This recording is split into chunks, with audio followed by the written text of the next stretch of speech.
Halo sobat pencinta Donghua, kali ini kita akan melanjutkan cerita Battle Through the Heavens Benua Kaisar. Cerita dan video ini diambil dari channel Nobarta. Tanpa banyak basa-basi, mari kita simak alur ceritanya. Melanjutkan dari cerita sebelumnya, pada saat ini momentum yang dilepaskan oleh Xiaozan sangat kuat. Itu membuat boneka berjubah hitam sedikit bergetar. Dengan kekuatan yang kuat, Xiaozan mampu melepaskan diri dari pengendalian boneka hitam. Pada saat yang sama, Ziying dan Nan Erming menuju ke arah Xiaozan. Mereka tidak menyangka bahwa sosok berjubah hitam ternyata boneka yang dikendalikan oleh sosok bayi dara. Nan Erming dengan cepat melepaskan kabut beracun untuk mengalihkan perhatian. Namun ternyata sosok boneka itu dengan mudahnya membuka mulut saat menghisap semua kabut beracun. Melihat ini, ekspresi Nan Erming sangat jelek. Bagaimana mungkin boneka itu menelan semua kabut beracun? Saat boneka hitam menelan racun, Longyan melemparkan tombak emas ke arah bayi dara. Melihat serangan yang diluncurkan oleh Longyan, sosok boneka itu menghempaskan tombak hanya dengan satu tiupan. Tombak itu seketika berbalik arah dan menyerang Longyan dengan lebih cepat. Itu terjadi terlalu cepat sehingga Longyan tidak punya waktu untuk bereaksi. Menanggung serangan seperti itu meski Longyan tidak mati tetapi dia akan sekarat. Xiaozan segera melesat memeluk boneka hitam dengan sekuat tenaga. Dia melakukan ini untuk memberi Ziying dan Nan Erming kesempatan menyerang bayi dara. Namun usaha yang dilakukan oleh Xiaozan sia-sia. Serangan yang dilepaskan oleh Nan Erming dan Ziying dengan mudah dipatahkan oleh bayi dara. Bahkan Xiaozan dihempaskan oleh boneka berjubah hitam itu. Xiaozan terhuyung-huyung mundur dan memuntahkan seteguk darah segar. Ketika boneka berjubah hitam itu akan melahap Xiaozan, tiba-tiba penguasa raksasa melesat dari langit. Melihat perubahan yang tiba-tiba ini, sosok berjubah merah mundur bersama bonekanya. "Maaf, saya membuat kalian sangat menderita," ucap Xiaoyan dengan wajah yang dipenuhi dengan niat membunuh. Ziying, Nan Erming, Xiaozan semuanya terkejut melihat kemunculan Xiaoyan. Mereka semua berpikir bahwa Xiaoyan seharusnya melarikan diri bersama King Mu'er. Tetapi mereka tidak menyangka bahwa Xiaoyan bergegas kembali untuk menyelamatkan mereka. Ketiganya masih sangat khawatir karena musuh yang dihadapi kali ini sangat kuat. Segera mereka menjelaskan kepada Xiaoyan tentang sosok misterius ini. Dan sosok ini berasal dari aliansi bayangan dengan kekuatan Dodi bintang 8 menengah. Kalian bisa beristirahat. Serahkan sisanya kepadaku, ucap Xiaoyan. Saat ini Xiaoyan berdiri dan melihat sosok bayi dara di kejauhan. Sosok bayi dara itu tersenyum saat berkata, "Sangat layak menjadi jenius tak tertandingi di generasi baru. Keberanian Anda sangat luar biasa," ucap bayi dara itu. "Anda cukup tahu tentang saya," ucap Xiaoyan dengan acuh tak acuh. "Sayang sekali Anda sudah menjadi target saya. Jika Anda diberi sedikit waktu, saya khawatir tidak ada yang bisa menjadi lawan Anda di benua ini," ucap sosok berjubah hitam itu.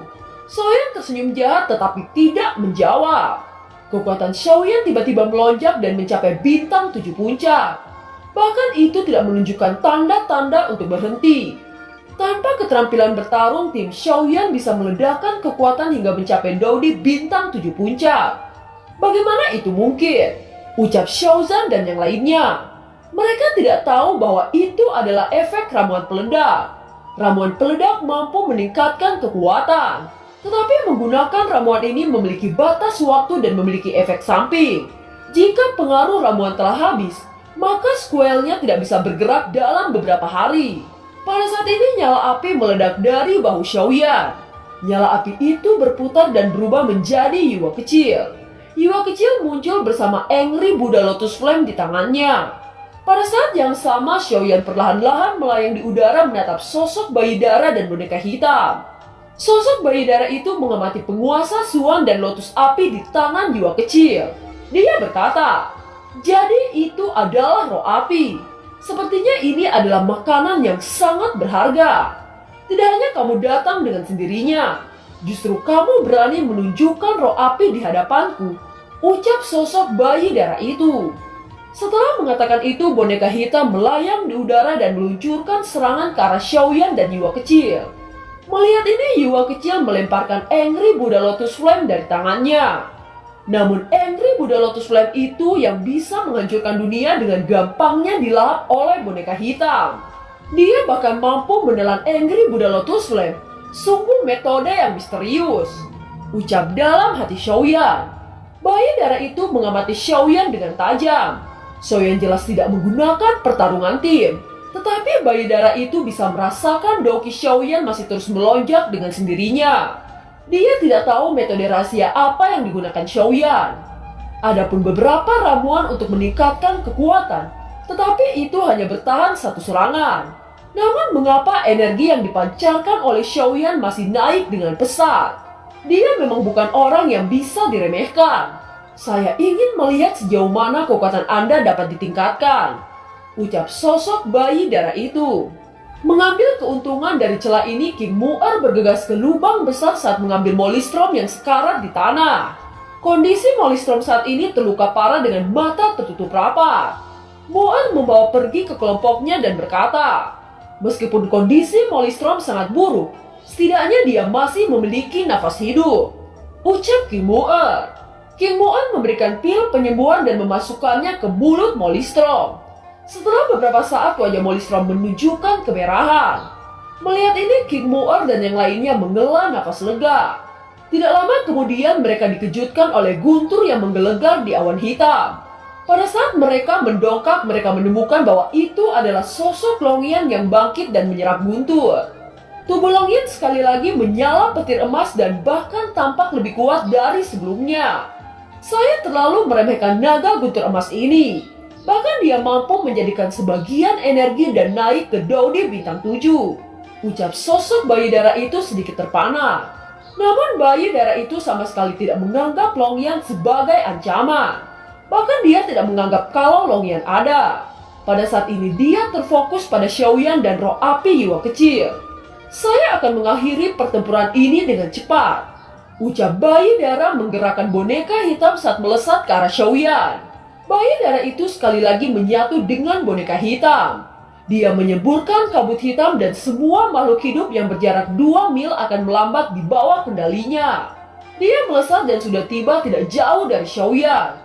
Dia melesat seperti roket saat sudah tiba di depan Xiaoyan.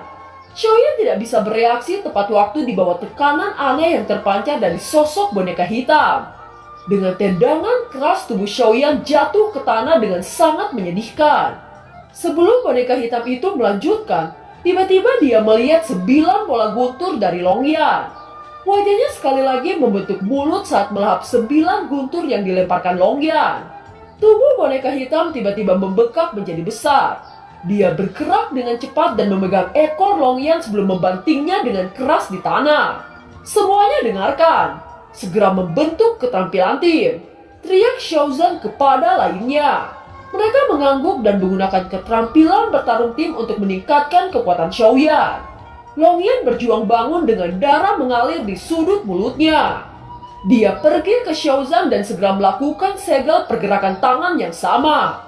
Setelah keterampilan bertarung tim aktif, Doki dari kelima orang disalurkan kepada Xiaoyan. Kekuatan Xiaoyan yang sudah berada di Daudi bintang 7 puncak akhirnya menembus Daudi bintang 8 awal. Terima kasih semuanya, ucap Xiaoyan perlahan-lahan berdiri dan melayang di udara kosong. Dia merasakan kekuatan yang agung mengalir dari dalam tubuhnya.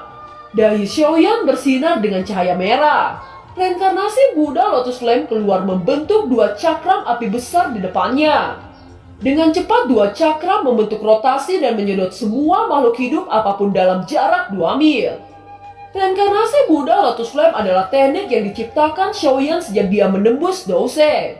Sifat dari serangan itu adalah melahap semua makhluk hidup ke dalamnya.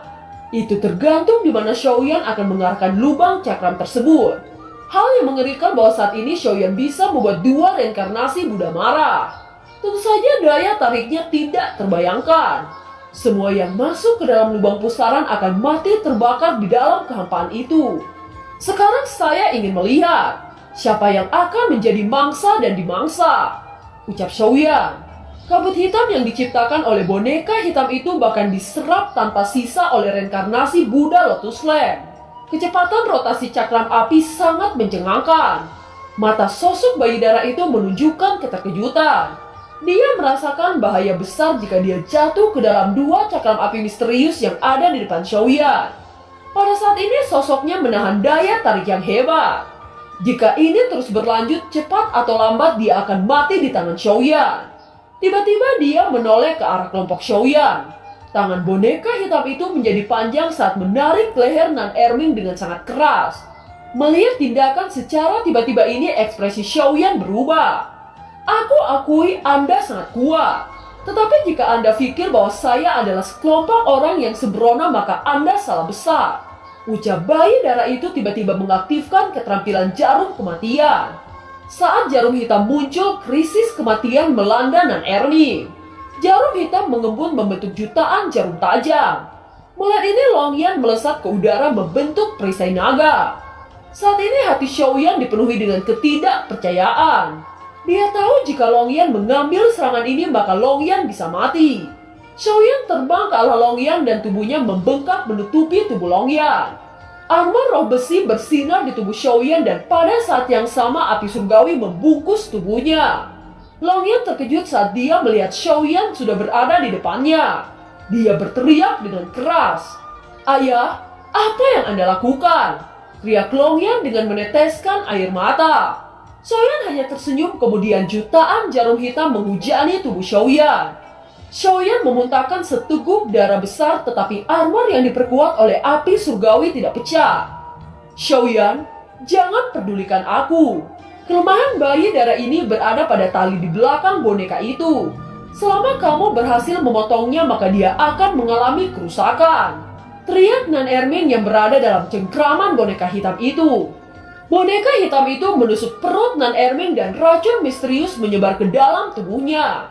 Nan Erming menjerit kesakitan sebelum tubuhnya dilempar oleh boneka hitam itu.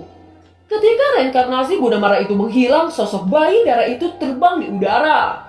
Matanya memancarkan cahaya merah. Dia sangat marah saat berkata, "Xiaoyan, saya Guiyin mengakui bahwa kamu adalah orang pertama yang bisa membuat saya seperti ini. Saya juga mengakui bahwa kamu berani berkorban demi melindungi orang-orang yang kamu sayangi. Sebagai cara saya untuk menghargaimu, saya akan membunuhmu dengan sangat cepat dan melepaskan rasa sakit yang kamu rasakan," ucap boneka darah itu. Setelah kata-kata itu jatuh, ruang di sekitar menjadi membeku. Seluruh kelompok Xiaoyan merasakan penindasan yang kuat. Bahkan tubuh Xiaoyan tidak dapat digerakkan. Apakah ini kekuatan dari Dauni bintang 8 menengah? Perbedaan kekuatan memang sangat nyata. Tiba-tiba sosok bayi darah sudah di belakang Xiaoyan. Dia dengan keras memukul punggung Xiaoyan. Tubuh Xiaoyan terjatuh dengan keras dan darah segar keluar dari mulut Xiaoyan. Dengan kecepatan seperti kilat, sosok bayi darah itu sudah mencengkram leher Xiaoyan. Tangan kanannya yang memiliki kupu panjang menusuk bagian dada Xiaoyan di depan semua tatapan. Namun tiba-tiba serangan itu seakan-akan telah tertahan oleh sesuatu. Dada Xiaoyan memancarkan sinar cahaya keemasan. Mengingat kekuatan dari boneka hitam itu, seharusnya dada Xiaoyan sudah tembus oleh serangannya. Apa yang sebenarnya terjadi? Apakah keberadaan misterius di dalam tubuh Xiaoyan akhirnya menolongnya? Ucap King Moer dan yang lainnya. Namun hal yang diharapkan oleh mereka tidak terjadi. Setelah menahan serangan mematikan itu, sinar cahaya di dada Xiaoyan kembali menghilang. Saat ini Xiaoyan sudah diambang kematian. Dia sudah tidak mempunyai tenaga untuk melawan. Tetapi tiba-tiba ruangnya membeku berangsur-angsur menjadi normal. Kelompok Xiaoyan yang sudah terkejut menjadi sangat terkejut saat melihat kejadian ini. "Sebenarnya apa yang terjadi?" tanya Xiaozan. Saat kelompok Xiaoyan merasa putus asa, tiba-tiba suara keras terdengar. "Guiyin berhenti!" ucap suara yang baru saja muncul. Terlihat ratusan sosok kuat datang dari kejauhan. Orang yang memimpin kelompok itu melemparkan tombak hitam ke langit. Tiba-tiba guntur hitam menembas ke arah bayi darah. Bayi darah itu mampu menghindar di bawah pengejaran guntur hitam. Melihat guntur hitam yang mengejar sosok bayi merah berkata dengan dingin, Ini sebenarnya pasukan dari keluarga Zen. Anda sangat lancang menyerang saya secara diam-diam. Apakah Anda ingin mati? Ucap sosok bayi darah ternyata bernama Guiyin. Guiyin mengeluarkan momentum yang sangat kuat. Dia meraih tombak hitam dan melemparkannya. Saat ini di belakang pemimpin kelompok dari keluarga Zen ada sekitar 100 sosok. Mereka dengan cepat mengelilingi Guiyin. Kurasa Anda tidak akan berani membunuh saya, karena saya membawa berita yang terkait dengan Anda. Ucap pria parubaya dari keluarga Zen itu. Katakan padaku, jika Anda tidak bisa memuaskan saya, hari ini saya akan membuat Anda mati tanpa mayat. Ucap Guiyin dengan nada dingin. Pria parubaya tersenyum tipis. Kekuatannya hanya 7 bintang. Namun meski begitu di depan Guiyin dia tidak memiliki perasaan takut akan kematian. Setelah beberapa saat kemudian dia berkata, Anda telah mencari seorang gadis bernama Xin-Er dalam beberapa tahun terakhir kan? Ucap pria parubaya dari keluarga Zen itu. Kata-kata pria parubaya membuat Guiyin merasa sangat terkejut. Dia dengan cepat berkata, Kamu tahu di mana Xin-Er berada? Ucap Guiyin berteriak dengan penuh kegembiraan. Melihat ekspresi Guiyin, pria parubaya sangat senang. Kemudian dia berkata, Tuan Guiyin, Anda harus bertanya kepada kaisar kami. Kaisar kami hanya meminta saya menyampaikan berita ini dan kaisar sedang menunggu Anda. Selain itu kaisar kami juga mengatakan jika Anda membunuh Xiaoyan hari ini, maka Xin-Er juga akan mati. Ucap pria parubaya dari keluarga Zen itu. Mendengar ini Guiyin melambaikan tangan dan melemparkan Xiaoyan kepada orang Zen. Dia membiarkan mereka membawa Xiaoyan pergi. Melihat ini pria parubaya menangkupkan tangan lalu berkata, Terima kasih Tuan Guiyin atas kemurahan hati Anda. Kalau begitu saya akan pergi. Ucap pria parubaya itu. Guiyin menatap pria parubaya, wajahnya penuh dengan kerumitan. Tuan Kaisar, jika Anda menyakiti Xin-Er saya, maka saya akan membunuh seluruh keluarga Anda. Ucap Guiyin mengaburkan sosoknya dan menghilang. Guiyin pernah menjadi Dodi bintang 9. Tentu saja itu sudah menjadi keberadaan tingkat atas di benua Dodi. Namun keberadaan menakutkan seperti ini pada akhirnya takluk oleh wanita.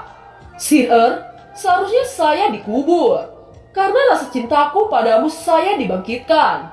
Xin-Er, tunggu saya. Ucap Guiyin.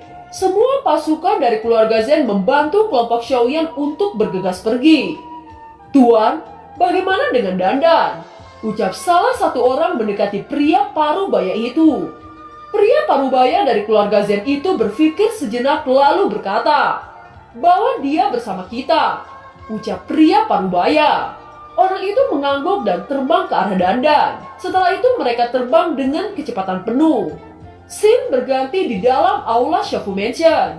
Semua orang mendengar berita tentang Xiaoyan, semua orang sangat terkejut.